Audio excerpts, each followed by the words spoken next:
Hello dear students, अस्सलाम वालेकुम। हम पढ़ रहे हैं कार्बन एंड इट्स कंपाउंड्स और आज जिस टॉपिक पे हमें बात करनी है that is chemical reactions of organic compounds, यानी कि ऑर्गेनिक कंपाउंड्स की केमिकल रिएक्शंस के बारे में हम जानेंगे। इंट्रोडक्शन में हमने आपको बोला था, जब हमने कार्बन एंड इट्स कंपाउंड्स का इंट्रोडक्शन देखा था कि ऑर्गेनिक कंपाउंड्स कितने ज्यादा हैं in number. Organic compounds are simply compounds of carbon with certain exceptions. Organic compounds का नंबर क्या है दुनिया में? अराउंड 9 मिलियन, 90 लाख के आसपास। तो इसका मतलब है ये 90 लाख कंपाउंड जो है वो रिएक्शन करते होंगे, तो कितनी डाइवर्स रिएक्शंस होंगी। और ये 90 लाख बने ही कैसे? Because of so many chemical reactions of organic compounds, ठीक है ना।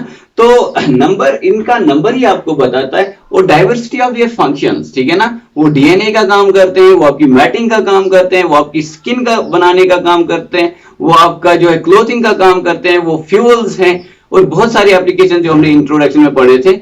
इतना सारा डाइवर्सिटी है फंक्शनिंग में, इसका मतलब है केमिकल रिएक्शंस में भी काफी डाइवर्सिटी होगा, ठीक है ना। तो ऑर्गेनिक कंपाउंड्स बहुत सारी किस्म की रिएक्शंस देते होंगे, ठीक है। लेकिन आपका जो actual chemical reactivity of organic compounds है, उनका मैकेनिज्म है एक्स्ट्रा, उसका जो है मेन पार्ट, मेजर पोर्शन आपके क्लास 11th और 12th में है। यहां पे आपको क्या देखना है, इन जनरल ऑर्गेनिक कंपाउंड्स की इंपॉर्टेंट रिएक्शंस किन टाइप्स की होंगी, ठीक है। Major categories of organic reactions वो कौन सी होंगी, ठीक है ना, वो आपको यहां पे देखना है। और अगर मुझसे पूछा जाए कि ये जो ऑर्गेनिक कंपाउंड्स है इनकी सबसे इंपॉर्टेंट केमिकल रिएक्शन कौन है, तो मैं बताऊंगा इनकी सबसे इंपॉर्टेंट केमिकल रिएक्शन है इनका कंबशन, ठीक है ना। तो first type of reaction of organic compounds जो हम पढ़ने वाले हैं that is combustion of organic compounds.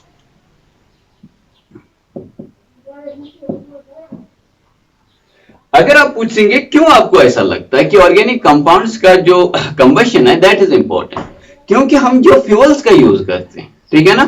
For example आपको घर में एलपीजी गैस का आप यूज करते हैं एज अ फ्यूल, ठीक है। ये एलपीजी क्या होता है? ये प्रोपेन और ब्यूटेन का मिक्सचर है। ये एक्चुअली डिफरेंट कंट्रीज में डिफरेंट होता है और हमारी कंट्री में it's a mixture of propane and butane. और ये दोनों कैसे हैं? ऑर्गेनिक कंपाउंड्स हैं, हाइड्रोकार्बन्स हैं, ठीक है ना।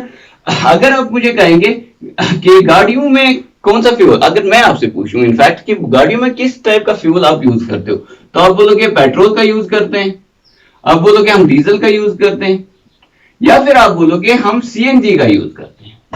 ये नेचुरल गैस का मेजर कंपोनेंट क्या होता है? It's methane which is organic compound which is hydrocarbon, it's an alkane. ये डीजल और पेट्रोल ये क्या होते हैं? These are mixtures of different alkanes. ये भी हाइड्रोकार्बन से अल्केन्स का मिक्सचर ही होता है, ठीक है। तो आप देख रहे हो कि जो major fuels of the world है वो सारे के सारे ऑर्गेनिक कंपाउंड्स हैं। और फ्यूल्स का काम क्या है दुनिया में? Which reaction do fuels undergo? They undergo combustion. Fuels का काम क्या है? एनर्जी देना। और वो रिएक्शन जिसमें एनर्जी आप हासिल करते हो दैट इज कंबशन रिएक्शन। तो कंबशन रिएक्शन होता क्या? It's an oxidation reaction. लेकिन एक जनरल ऑक्सीडेशन रिएक्शन और कंबशन रिएक्शन में ये फर्क है, इसमें दूसरी बात होती है large amount of energy is released.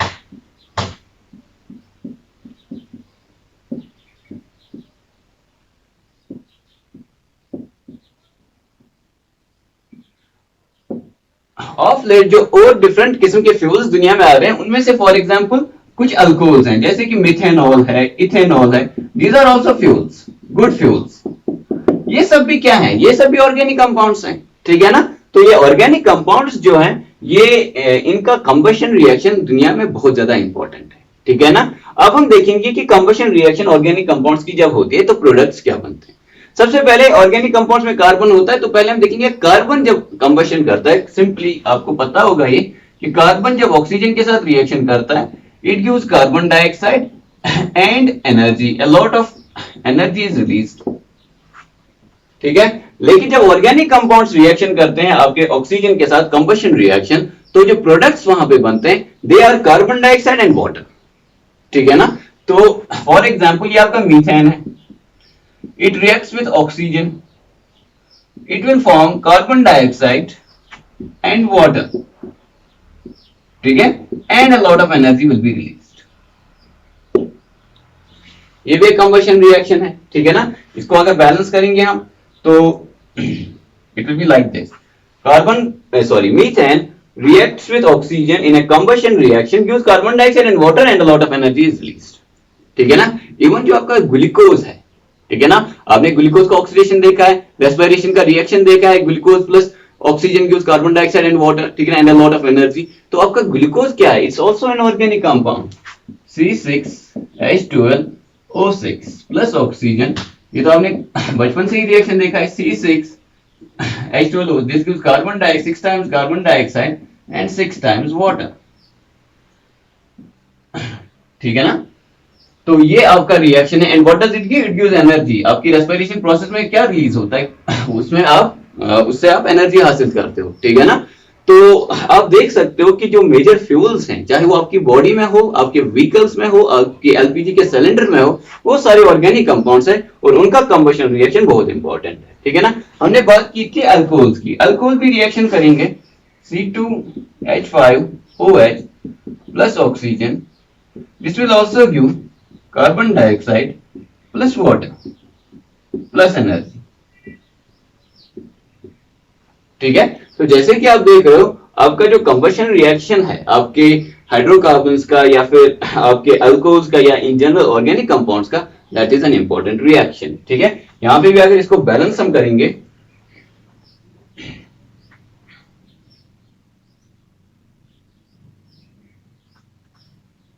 This is a balanced equation, ठीक है ना. बैलेंसिंग ऑफ केमिकल रिएक्शंस आपने पहले चैप्टर में सीखा होगा. तो ये कुछ रिएक्शंस हैं व्हिच आर कंबशन रिएक्शंस. आप देख सकते हो combustion reactions and oxidation reaction in which large amount of energy is released. और आपका जो कंबशन ऑफ हाइड्रोकार्बन्स है, that is very important for the modern civilisation, क्योंकि आपके जो फ्यूल्स होते हैं वो हाइड्रोकार्बन्स ही होते हैं. उनका कंबशन से आप अपने एरोप्लेन्स को फ्लाई कर रहे हो, आप अपने ऑटो रिक्शा ऑटोज को जो है ड्राइव कर रहे हो, कार्स को या फिर आपके मोटरसाइकिल्स को आप चला रहे हो बिकॉज ऑफ दैम, ठीक है ना. आपकी बसेस चल रही हैं उनकी वजह से. आपके जो हैं जो स्पिरिट लैंप्स जो होते हैं, फॉर एग्जांपल आपकी लैब में आपने स्पिरिट लैंप देखा होगा, उसमें अल्कोहल को आप चलाते हो, ठीक है ना. तो these are all very important reaction, very important combustion reaction of your organic compounds. अब इसमें आपको कुछ टिपिकल चीजें याद रखनी है जो एग्जाम में कभी भी पूछी जा सकती है. उनमें से पहली बात कि जो आपके सैचुरेटेड हाइड्रोकार्बन्स होते हैं, सैचुरेटेड हाइड्रोकार्बन्स का दूसरा मतलब क्या हुआ? यानी कि अल्केन्स. ये जब कंबशन करते हैं तो ब्लू फ्लेम आता है और ये क्लीन कंबशन है. एक ऐसा कंबशन है जिसमें स्मोक ज्यादा नहीं प्रोड्यूस होता, नेग्लिजिबल, या तो होता ही नहीं है या बहुत नेग्लिजिबल, ठीक है ना. तो it's a very clean combustion. लेकिन आपका जैसे कि आप देखते हो, आपका जो एलपीजी है उसमें प्रोपेन एंड ब्यूटेन है, ये दोनों अल्केन्स हैं. ये जो अल्केन्स कंबशन करते हैं तो कैसा फ्लेम आता है? ब्लू फ्लेम आता है और आपका जो है वहां पे कोई खास धुआं वगैरह प्रोड्यूस नहीं होता है. तो that is called as clean combustion. तो इसके अलावा जब अनसैचुरेटेड जो होते हैं, अनसैचुरेटेड हाइड्रोकार्बन्स, जब उनका कंबशन होता है तो वहां पे येलोविश फ्लेम होती है और वो येलोविश फ्लेम के साथ साथ वहां पे क्या होता है कि आपका जो है स्मोक प्रोड्यूस होता है, ठीक है. अब आप में से किसी के मन में ये क्वेश्चन भी उठा होगा कि जब हम घर में एलपीजी जलाते हैं over a period of time, जब हम पहले लाते हैं आपका सिलेंडर या फिर आपका गैस स्टोव स्पेशली जब हम पहले लाते हैं तो बिल्कुल ब्लू कलर का फ्लेम आता है, कोई स्मोक नहीं आता. लेकिन over a period of time 5 साल हो गए, 6 साल हो गए, आपका जो फ्लेम है उसका कलर कुछ जो है वो येलोविश हो जाता है, ठीक है ना.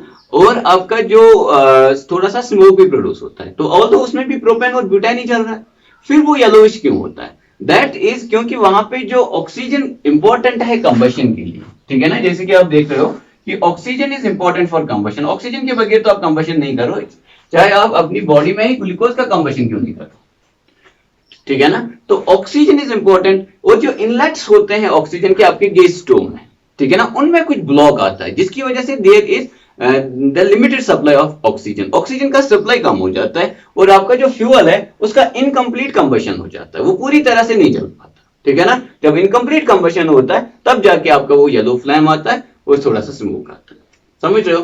सो that is the reason why कि over a period of time आपको हमेशा इनलेट्स जो आपके ऑक्सीजन इनलेट्स होते हैं या एयर इनलेट्स होते हैं गैस के, उनको चेक करना चाहिए और उनको जो है किसी भी ब्लॉकिंग से बचाना चाहिए।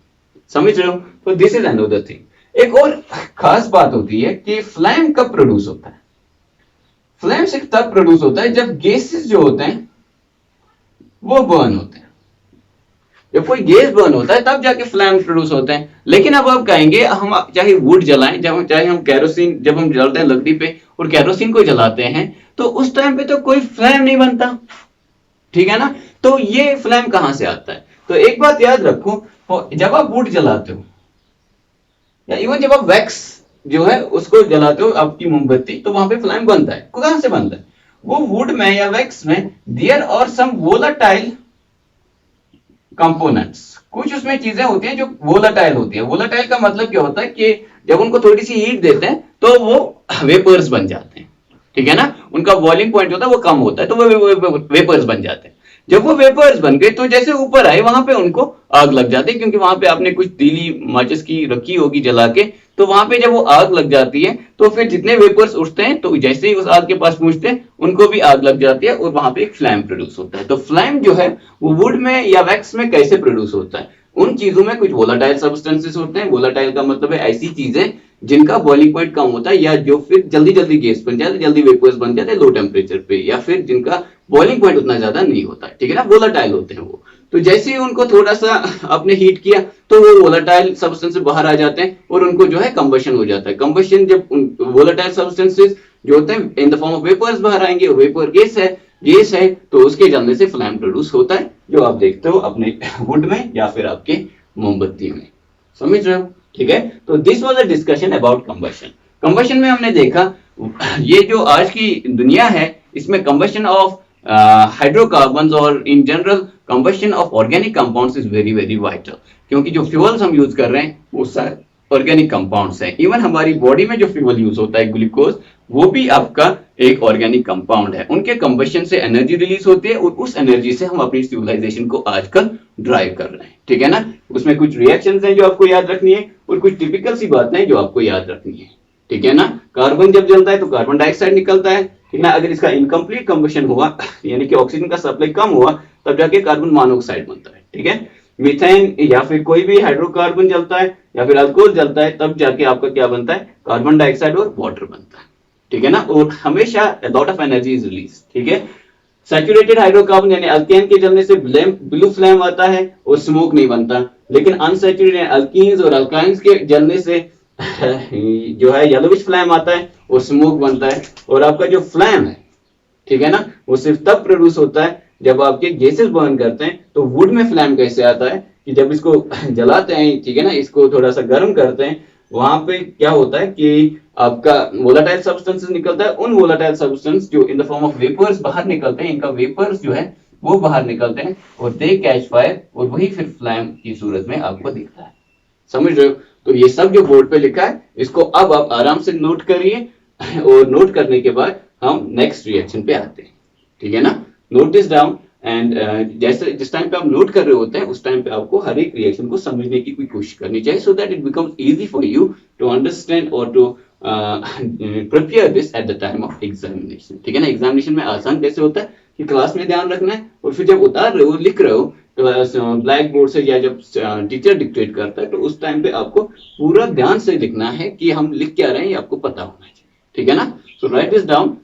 कंबशन रिएक्शन में एक और बात मैं चाहूंगा कि आप याद रखो कि आपका जो कंबशन रिएक्शन है जब आप फॉसिल फ्यूल्स को यानी कि कोल और पेट्रोलियम को इनका जब कंबशन करते हो, ठीक है ना, चाहे वो petroleum in the form of petrol हो, in the form of kerosene हो, इन द फॉर्म ऑफ आपका डीजल हो, ठीक है ना, इनका जब आप कंबशन करते हो ये इनका कंपोनेंट्स में ही नाइट्रोजन एंड सल्फर होता है। यानी कि कोल में कार्बन तो है ही है, ठीक है ना, इसमें नाइट्रोजन भी है। पेट्रोलियम में कार्बन तो है ही है, सल्फर ये हाइड्रोजन तो है ही है, इसके अलावा इसमें नाइट्रोजन और सल्फर भी होते हैं दोनों में, ठीक है ना। नाइट्रोजन एंड सल्फर इसमें भी होता है, इसमें भी होता है। तो ये जब जलते हैं इनका जब कंबशन होता है तो ये नाइट्रोजन ऑक्साइड्स बनाते हैं, ठीक है ना। नाइट्रोजन के बहुत सारे ऑक्साइड्स होते हैं जो आपको 12th में पढ़ना है। तो फॉर एग्जांपल ये दो आप याद रखो, या सल्फर जब जलता है तो सल्फर के दो ऑक्साइड्स बन जाते हैं और ये ऑक्साइड्स जो होते हैं नॉन मेटल्स के ऑक्साइड्स हैं और ये एसिडिक होते हैं,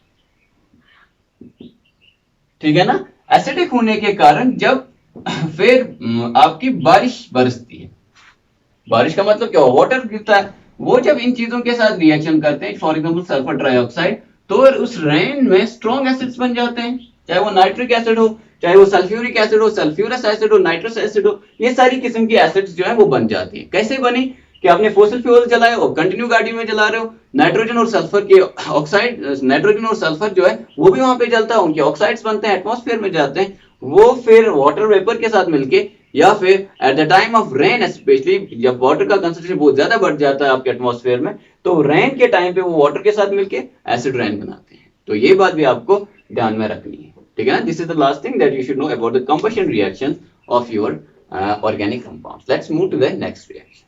So now let us do second reaction of organic compounds. That reaction is oxidation.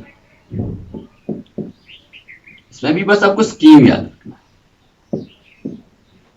इसका भी जो मेजर डिस्कशन है that will be in classes 11th and 12th, ठीक है ना, हायर क्लास में, जहां पे आप हाइड्रोकार्बन्स का ऑक्सीडेशन अलग से देखोगे, जो है अल्कोहल्स का अलग से देखोगे, एल्डिहाइड्स कीटोन्स का अलग से देखोगे, इस तरह करके अलग अलग चैप्टर में अलग अलग ऑक्सीडेशन पढ़ना है उन सब चीजों का।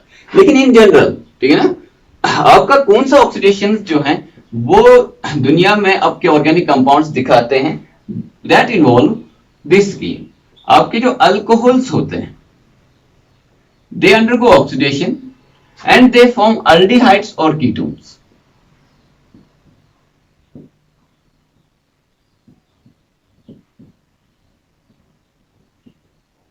जो वहीं पे देखोगे कि प्राइमरी अल्कोहल्स अल्डेहाइड्स बनाते हैं, सेकेंडरी अल्कोहल्स कीटोन्स बनाते हैं, और आपके अल्कोहल्स जब रिएक्शन करते हैं अल्डेहाइड्स होंगे, ठीक है ना। देखो क्या हुआ कि अल्कोहल्स ऑक्सीडेशन करते हैं, ठीक है ना, अल्डेहाइड्स बना सकते हैं, कीटोन्स बना सकते हैं, डिफरेंट किस्म के अल्कोहल्स जो है डिफरेंट किस्म के अल्डेहाइड्स और कीटोन्स बनाते हैं।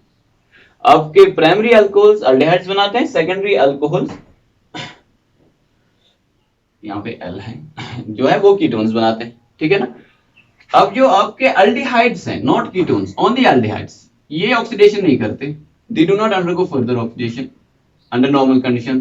तो अल्डिहाइड्स का ऑक्सीडेशन जब होता है तो वो कार्बोक्सिलिक एसिड्स बनाते हैं,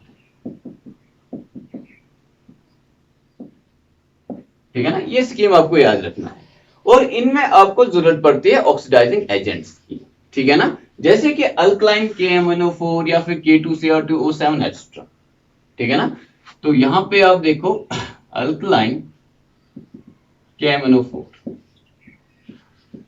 alkaline KMnO4 is actually very strong oxidising agent, और ये अल्डिहाइड, जैसे ही अल्डिहाइड्स बनाते हैं, अल्डिहाइड से वो कार्बोक्सिलिक एसिड बनाते हैं, ठीक है ना, लेकिन पहले अल्डिहाइड्स बनता है। ऐसा भी कर सकते हैं कि हम अल्कोहल से अगर अल्डिहाइड्स बनाने हैं, ठीक है ना, तो कुछ स्पेसिफिक किस्म के जो है आपके ऑक्सीडाइजिंग एजेंट्स यूज करते हैं, जो आपको क्लास 12 में पढ़ने हैं, ठीक है ना। यहाँ पे आप अल्कोहल्स का ऑक्सीडेशन कर रहे हैं using oxidising agent that use aldehydes, aldehydes का ऑक्सीडेशन करेंगे using again oxidising agent like alkaline KMnO4 to give carboxylic acids, ठीक है ना। तो अब आप एक बात यहां पे देखो कि अल्कलाइन KMnO4 का मतलब क्या हो। KMnO4 जो है ये एक सॉलिड होता है, ठीक है ना, इसको पानी में डालेंगे तो ये डिसॉल्व हो जाता है, लेकिन इस पानी में हमने फॉर एग्जांपल KY डाला, एक बेस डाला, ठीक है ना। अगर हम HCl डालते तो बनता एसिडिक, क्योंकि हम बेस डाल रहे हैं तो ये बन गया अल्कलाइन सोल्यूशन। इस अल्कलाइन सोल्यूशन में हम अब KMnO4 को डिसॉल्व करते हैं, ठीक है ना, तो उस सॉल्यूशन को बोलते हैं अल्कलाइन KMnO4। ये अल्कलाइन KMnO4 जब हम अल्कोहल को डालते हैं वो अल्डिहाइड्स बना सकते हैं या कीटोन्स, और अल्डिहाइड्स को जब हम ये डालते हैं ये कार्बोक्सिलिक एसिड बनाते हैं। ऐसी चीज जो ऑक्सीडेशन कराता है डिफरेंट डिफरेंट सबस्ट्रेट मॉलिक्यूल्स का या रिएक्टेंट्स का, तो उनको बोलते हैं आप ऑक्सीडाइजिंग एजेंट, ठीक है ना। तो आपका एक क्वेश्चन आ सकता है which are the following is an oxidising agent, तो alkaline KMnO4 is an oxidising agent. एक और है K2Cr2O7 जो आपको यहाँ पे याद रखना चाहिए, ठीक है ना, this is called as potassium dichromate. Class 10th में आपको ये भी याद होना चाहिए that this is an oxidising agent, ठीक है ना। For example you have CH3CH2OH, आप सबको इसका इफेक्ट नाम पता होगा, दिस इज इथेनॉल।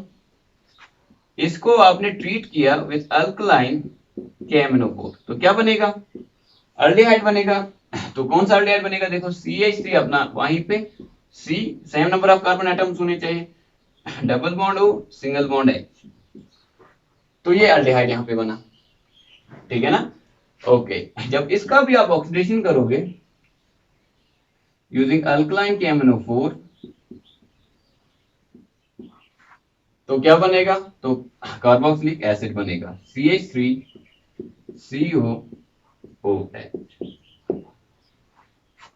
ठीक है। अल्डिहाइड से अल्कोहल से एल्डिहाइड, एल्डिहाइड से कार्बोक्सिलिक एसिड, ठीक है।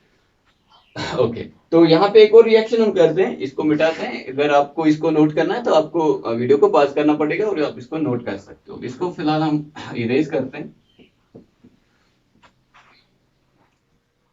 और एक रिएक्शन लिखते हैं जिसमें हम सेकेंडरी अल्कोहल लेंगे, यानी कि CH3CHOHCH3, यह आपका सेकेंडरी अल्कोहल हो गया, ठीक है ना। जब ये रिएक्शन करता है अल्कलाइन KMnO4 से या फिर K2 से 2O7 से, ठीक है ना, तो क्या बनाता है CH3। अब अल्कोहल किस पोजीशन पे है, दूसरे वाले कार्बन पे, वहां पे आपको डबल बॉन्ड करना है और अपना CH3 यहां से ऐसे। Now this is also oxidation, ठीक है ना, ये भी एक ऑक्सीडेशन है यहाँ पे।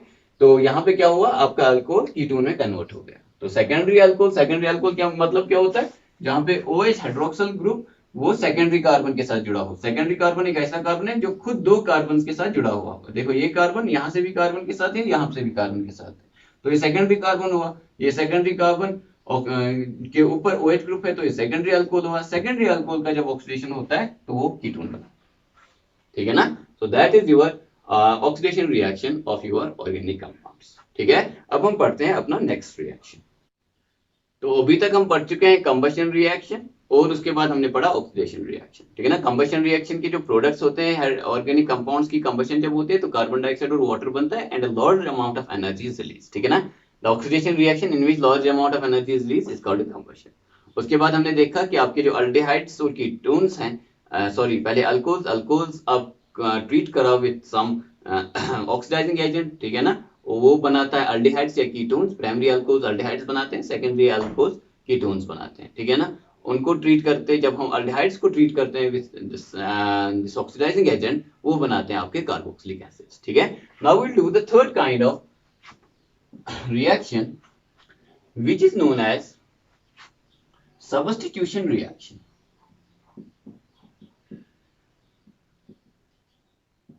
सब्स्टिट्यूशन जो है ये एक इंग्लिश वर्ड है और इसका मतलब आप समझ सकते हो कि एक चीज चला जाता है किसी जगह से और उसकी जगह पे दूसरी चीज आ जाता है। फॉर एग्जाम्पल यहाँ मैं इस वक्त क्लास पढ़ा रहा हूँ, अगर मैं यहाँ से बाहर निकला और दूसरा टीचर आ गया तो इसका हम क्या बोलेंगे कि ये जो दूसरा टीचर है उन्होंने मुझे सब्स्टिट्यूट कर दिया, ठीक है ना। जहां पे मैं था वहां से मैं चला गया और उसकी जगह पे नया चीज जो है, वो नया टीचर जो है वो, ठीक है ना। This is called as substitution. या फिर अगर क्रिकेट गेम आप खेलते हो तो आप देखते हो कि कभी कोई प्लेयर जो है वो जख्मी हो जाता है, ठीक है ना, फील्डर जो होता है वो जख्मी हो जाता है। तो जब वो जख्मी हो जाता है तो वो फील्डिंग नहीं कर सकता, वो ग्राउंड से बाहर चला जाता है और उसकी जगह पे कोई और जो है वो फील्डिंग करने के लिए ग्राउंड में उतरता है, तो उस टाइम उसको क्या बोलते हैं, सब्स्टिट्यूट फील्डर, ठीक है ना। तो इसी तरह आपका सब्स्टिट्यूशन रिएक्शन है। ये कौन करते हैं, सबसे पहले आपको ये पता होना चाहिए, ये करते हैं अल्केन्स और एरोमेटिक हाइड्रोकार्बन्स। इसका मतलब ये नहीं हुआ कि अल्केन्स ऑक्सीडेशन नहीं करते, ठीक है ना, या अल्केन्स कंबशन नहीं करते, वो भी करते हैं, लेकिन सब्स्टिट्यूशन रिएक्शन कौन से जो है कंपाउंड्स मोस्टली करते हैं, they are alkanes and aromatic hydrocarbons, ठीक है ना। आपके जो अल्कोहल्स होते हैं या अल्काइल हैलाइड्स होते हैं वो भी कर लेते हैं, ठीक है ना। ऐसी बात नहीं कि वो सब्स्टिट्यूशन, वो भी अच्छी खासी सब्स्टिट्यूशन रिएक्शन करते हैं, लेकिन आपका यहाँ पे 10th में आपके अल्केन्स और एरोमेटिक हाइड्रोकार्बन्स जो है उनका सब्स्टिट्यूशन जो है वो मेंशन है। तो क्या होता होगा, फॉर एग्जांपल आपका मीथेन है CH4, और इन दोनों के बारे में आप ये याद रखना, ये जो दो कैटेगरीज ऑफ ऑर्गेनिक कंपाउंड्स हैं, alkanes and aromatic hydrocarbons, they are fairly inert to most of the compounds, ठीक है ना। यानी कि ऑक्सीडाइजिंग एजेंट्स हो, रिड्यूसिंग एजेंट्स हो, या फिर आपका जिससे आप एडिशन रिएक्शन करते हो, चाहे वाटर हो, HX हो, एक्स्ट्रा, उनके साथ ये रिएक्शन नहीं करते, इनकी रिएक्टिविटी काफी कम होती है, ठीक है ना, यानी कि मोस्ट ऑफ द रिएजेंट्स के साथ ये रिएक्शन नहीं करते, ठीक है, लेकिन इनका सब्स्टिट्यूशन रिएक्शन कराया जा सकता है। सब्स्टिट्यूशन में क्या होगा कि ये हाइड्रोजन बाहर निकलेगा और उसकी जगह पे कोई और आ जाएगा। फॉर एग्जाम्पल हम करते हैं क्लोरीनेशन, हम इसको ट्रीट करते हैं with chlorine gas in presence of light. Light is important here, ये लाइट इस क्लोरीन मॉलिक्यूल को तोड़ देता है, ठीक है ना, वहां पे रेडिकल बनता है, वो रेडिकल फिर इसके साथ रिएक्शन करके जो है आपका सब्स्टिट्यूशन रिएक्शन करता है। इसका मैकेनिज्म आप क्लास 11th में देखेंगे, ठीक है ना। तो यहाँ पे आपको क्या याद रखना है कि एक सब्स्टिट्यूशन रिएक्शन जो है वो आपके अल्केन्स करते हैं। तो इसमें क्या होगा, हाइड्रोजन बाहर निकलेगा और उसकी जगह पे क्लोरीन आएगा, तो ऑब्वियसली क्या प्रोडक्ट बनेगा, CH H H और Cl, हाइड्रोजन निकला और क्लोरीन आ गया। अब एक क्लोरीन रह गया और एक हाइड्रोजन, तो मिलके क्या बनाएंगे, HCl। तो this is called as substitution reaction, ठीक है ना। तो इस सब्स्टिट्यूशन रिएक्शन में हमने लाइट का इस्तेमाल किया है, ठीक है। तो अब इसका मतलब ये नहीं हुआ कि सिर्फ एक हाइड्रोजन जा सकता है, अभी भी 3 हाइड्रोजन हैं, वो भी रिएक्शन कर सकते हैं, सब्स्टिट्यूशन रिएक्शन, ठीक है ना। तो वो आगे जाके और कंपाउंड्स बना सकते हैं, ठीक है। जैसे कि आपका ये क्या है, CH3Cl, इसका नाम क्या है, this is called as methane. इसका नाम क्या होगा, क्लोरोमीथेन या फिर मिथाइल क्लोराइड, ठीक है। उसके बाद CH3Cl ये रिएक्शन करेगा Cl2 के साथ, तो ये बनाएगा, एक और हाइड्रोजन जाएगा, उसकी जगह पे क्लोरीन आएगा, CH2Cl2, ठीक है, मिथिलीन क्लोराइड या फिर इसको बोलते हैं डाइक्लोरोमीथेन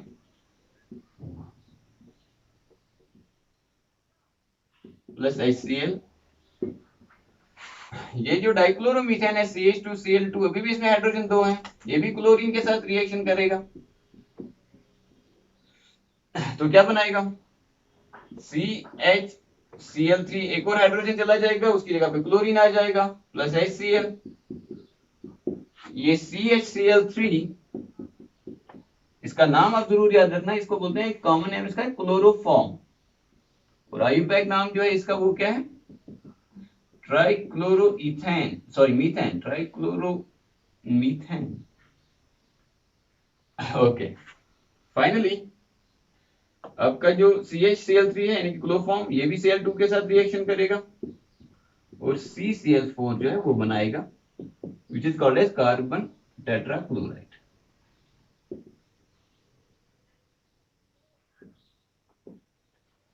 ठीक है ना, इसका मतलब है जब आप सब्स्टिट्यूशन रिएक्शन आप मीथेन करोगे तो ये चारों प्रोडक्ट्स किसी ना किसी कंसंट्रेशन में बनेंगे, ठीक है ना। तो इसमें क्या होता है, आपका हाइड्रोजन को रिप्लेस करता है आपका क्लोरीन। तो सिंपल सी बात है, ये कौन सी रिएक्शन होगी, सब्स्टिट्यूशन रिएक्शन होगी, हाइड्रोजन बाहर, उसकी जगह पे क्लोरीन आ जाता है, समझ रहे हो। और भी कंपाउंड्स हैं जैसे कि अल्काइल हैलाइड, ये है आपका अल्काइल हैलाइड RX, ये भी रिएक्शन करता है आपके अल्कोहल जो है वो बनाता है। जैसे कि इसने रिएक्शन किया, सॉरी एक्चुअली अल्कोहल्स जो होते हैं ROH, जब ये रिएक्शन करते हैं आपके HX के साथ, where X is a halogen, R is an alkyl group, तो RX बनाते हैं। इसमें क्या होता है कि OH जो है वो बाहर निकलता है और X जो है वो इसकी जगह ले लेता है, तो सब्स्टिट्यूशन रिएक्शन है। लेकिन ये वाली सब्स्टिट्यूशन रिएक्शन आपको हायर क्लासेस में पढ़नी है, ठीक है ना, यहाँ पे आप इसको नहीं पढ़ रहे हो। यहाँ पे आपको जो सब्स्टिट्यूशन रिएक्शन पढ़नी है वो ये है, और एरोमेटिक हाइड्रोकार्बन्स की वो हम अभी आगे पढ़ेंगे, समझ रहे हो। अब हम देखेंगे सब्स्टिट्यूशन रिएक्शन एरोमेटिक हाइड्रोकार्बन्स की। जैसे कि आपका बेंजीन है, बेंजीन का फॉर्मूला होता है C6H6, इसको ऐसे बनाया जाता है। हमें पता है कि हर एक कार्बन एक हाइड्रोजन भी है, ये आपका बेंजीन है C6H6, ठीक है। ये बेंजीन के हर एक कार्बन पे हाइड्रोजन है। अब एक हाइड्रोजन को सब्स्टिट्यूट किया जा सकता है। फॉर एग्जांपल इसको मैंने ट्रीट किया विथ क्लोरीन गैस, क्योंकि ये इनर्ट होते हैं फेयरली, ठीक है ना। अभी हमने ये जो अल्केन्स है उनमें देखा कि आपने लाइट का इस्तेमाल किया है रिएक्शन करने के लिए, ये भी इनर्ट होगा, तो इसमें आपको कैटलिस्ट का इस्तेमाल करना होता है। कैटलिस्ट एक ऐसी सब्सटेंस होती है which increases the rate of the reaction, वरना ये रिएक्शन बहुत ज्यादा स्लो होगी, ठीक है ना, इतना स्लो कि इसका प्रैक्टिकल सिग्निफिकेंस कोई नहीं होगा, ठीक है। तो इसको तेज कराने के लिए कैटलिस्ट का इस्तेमाल करना पड़ेगा। ठीक है ना। वो कैटलिस्ट क्या होता है, वो काफी चीजें होती है, जैसे कि आयरन हो सकता है, FeCl3 हो सकता है, ठीक है ना, एक्स्ट्रा एक्स्ट्रा AlCl3 हो सकता है, इक्लिप्स एसिड होता है, ठीक है। तो देखो क्या होता है कि आपका बेंजीन है, ये क्लोरीन के साथ रिएक्शन करेगा, कौन सी रिएक्शन करेगा, सब्स्टिट्यूशन रिएक्शन, ठीक है ना। उसमें क्या होगा, हाइड्रोजन बाहर जाएगा, क्लोरीन इसकी जगह ले लेगा। इसका नाम क्या है, इसका नाम है बेंजीन, ठीक है ना। तो क्या बनेगा, इसके आपको कैटलिस्ट की जरूरत क्यों पड़ी, क्योंकि बेंजीन जो है इट इज फेयरली इनर्ट, ये ज्यादा रिएक्शन नहीं करता है, इसकी रिएक्टिविटी कम होती है। तो उसकी रिएक्शन को तेज करने के लिए या रिएक्टिविटी बढ़ाने के लिए आप एक कैटलिस्ट का इस्तेमाल करते हो, जो आयरन हो सकता है, FeCl3 हो सकता है, AlCl3 हो सकता है, ठीक है ना। बहुत सारे कैटलिस्ट इसमें यूज किए जा सकते हैं, जो लीव्स एसिड्स होते हैं। ओके, तो ये आपका हो गया बेंजीन। अब हर एक जगह पे हाइड्रोजन तो है, लेकिन एक हाइड्रोजन, फॉर इस वाले हाइड्रोजन को क्लोरीन ने रिप्लेस किया है, तो हो गया सब्स्टिट्यूशन रिएक्शन। अब इस कंपाउंड का नाम आप क्या बोलोगे, तो इसका वो नाम ऑब्वियसली होगा क्लोरो बेंजीन, ठीक है। So this compound will be named as chlorobenzene. हम पढ़ रहे हैं सब्स्टिट्यूशन रिएक्शन। ये सिर्फ नहीं है ये कि सिर्फ क्लोरीन ही हमेशा रिप्लेस कर सकता है, देखो एक चीज ऐसा होता है, दिस इज योर, ठीक है ना, अंडरस्टूड कि हर जगह पे हाइड्रोजन है, एक हाइड्रोजन को हमने हाईलाइट किया है जहां पे हम सब्स्टिट्यूशन करने वाले हैं। इसको जब हम ट्रीट करते हैं with nitric acid in presence of sulphuric acid as a catalyst, तो यहाँ पे भी एक रिएक्शन हो जाती है which is called as nitration of benzene. ये हाइड्रोजन बाहर निकलता है और उसकी जगह पे NO2 ग्रुप आ जाता है। इस चीज को दुनिया में बोलते हैं नाइट्रोबेंजीन। इनका नोमेनक्लेचर हम नोमेनक्लेचर ऑफ ऑर्गेनिक कंपाउंड्स में पढ़ चुके हैं और उसका लिंक मैंने डिस्क्रिप्शन में दिया हुआ, ठीक है। तो this is your benzene and it has given nitrobenzene. एक और बार आप देख रहे हो कि हाइड्रोजन रिप्लेस हुआ है बाय नाइट्रो ग्रुप, ठीक है ना। तो कौन सी रिएक्शन है, it is simply A substitution reaction, ठीक है। ओके, तो सब्स्टिट्यूशन रिएक्शन भी हमने देखा, इसमें हमने क्या याद रखना है कि अल्केन्स और एरोमेटिक हाइड्रोकार्बन सब्स्टिट्यूशन रिएक्शंस करते हैं, ठीक है ना। फिर उनमें कुछ एग्जांपल्स हैं जो आपको याद रखनी है अपनी एग्जाम के लिए, ठीक है। Now we will move on to the next, which is the last reaction that you have to do in your class 10, which is known as addition reaction. अभी तक हम तीन रिएक्शंस पढ़ चुके हैं ऑर्गेनिक कंपाउंड्स की।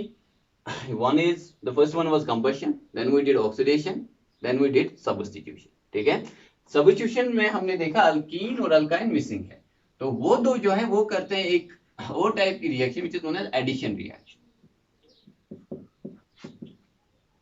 एडिशन रिएक्शन में आपको क्या याद रखना है कि ये कौन करता है। सबसे पहले addition reaction is done by unsaturated compounds,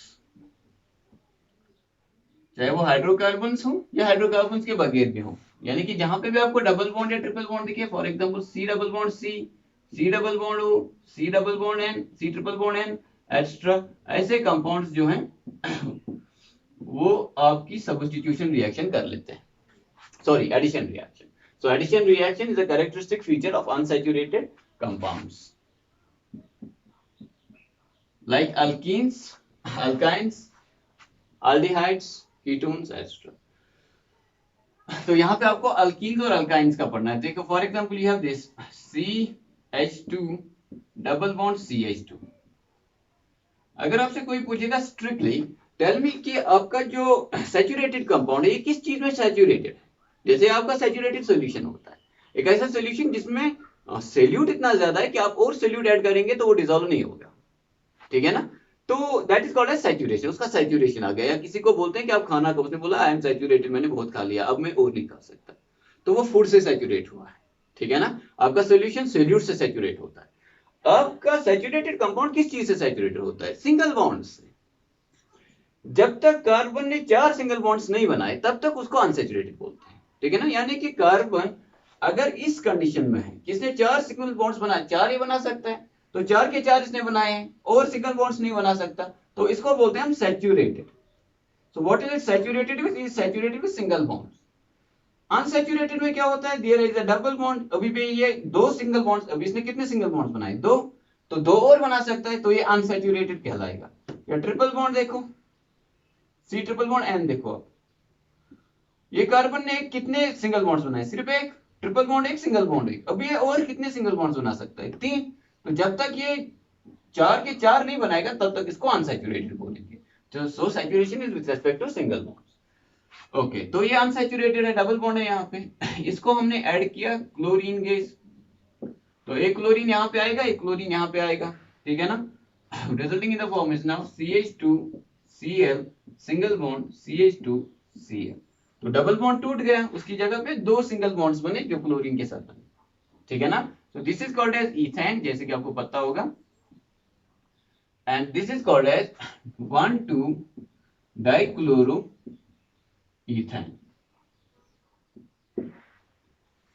ठीक है ना। तो ये भी आपने नॉमेनक्लेचर देखा होगा। ये जरूरी नहीं है कि Cl2 ऐड करें, हम हमेशा ऐसे Cl2 ही कर रहे हैं, तो कुछ और करते हैं, वाटर करते हैं, या HX करते हैं, HCl कर लेते हैं। तो फॉर एग्जांपल यार C double bond C single bond C H3H2, ये आपके पास है, ठीक है ना। तो इसको हम ऐड करते हैं HCl, ठीक है। तो क्या हो जाएगा, ये जो बीच वाला है इसके पास Cl चला जाएगा और एंड वाले के पास हाइड्रोजन चला जाएगा। ऐसा क्यों हुआ, इसके लिए आप मार्कोनी रूल पढ़ेंगे अगले साल, तो अभी आप सिर्फ याद रखिए। तो ये बनेगा CH3, यानी कि इसने एक और हाइड्रोजन के साथ सिंगल बॉन्ड बना लिया, सिंगल बॉन्ड CHCl।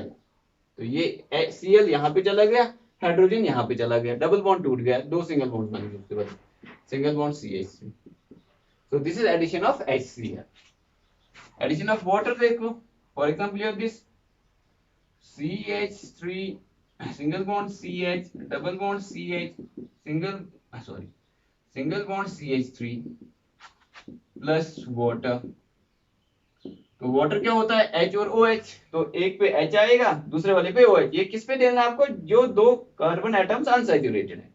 देखो ये कार्बन एटम ने सिर्फ सिंगल बॉन्ड्स बनाए, कोई डबल बॉन्ड नहीं बनाया, सैचुरेटेड है, अनसैचुरेटेड है, अनसैचुरेटेड है, सैचुरेटेड है। तो ये दो अनसैचुरेटेड है, ये क्या करेंगे, वाटर को ऐड कर लेंगे, एक के पास हाइड्रोजन जाएगा, एक के पास OH जाएगा। तो क्या बनेगा, CH3 single bond CH2, for example इस वाले के पास हाइड्रोजन गया, सिंगल बॉन्ड CHOH, इसके पास OH गया, सिंगल बॉन्ड CH3। तो ये बनेगा 1 2 3 4 ब्यूटेन 2 ऑल, जैसे कि हमने नॉमेनक्लेचर में सीखा है। तो इसका नाम क्या होगा, ब्यूट 1 2, 2 पे ही डबल बॉन्ड है, ब्यूट 2A, ठीक है। So these are some of the addition reactions of your alkenes. इसके अलावा आपको अल्कीन्स का एक और एडिशन रिएक्शन बहुत इंपॉर्टेंटली याद रखना है in your class 10, that is hydrogenation, ठीक है ना, conversion of alkenes into alkanes. क्या ये रिएक्शन जो है अल्काइंस भी कर सकते हैं, आंसर इज यस, अल्काइंस भी ये रिएक्शन कर सकते हैं। अल्काइंस में क्या होता है कि ट्रिपल बॉन्ड होता है, तो CH ट्रिपल बॉन्ड CH को जब क्लोरीन ऐड करेंगे तो पहले दो क्लोरीन ऐड हो जाएंगे, उसके बाद एक और क्लोरीन मॉलिक्यूल ऐड करके अब जो है वो आपके लिए असाइनमेंट है कि एक अल्काइन के अंदर ये एडिशन रिएक्शंस कैसे होंगे, ठीक है। तो इसको आप पास करिए, पास करने के बाद आप इसको नोट करिए। So one of the important reactions of alkenes is catalytic hydrogenation of alkenes,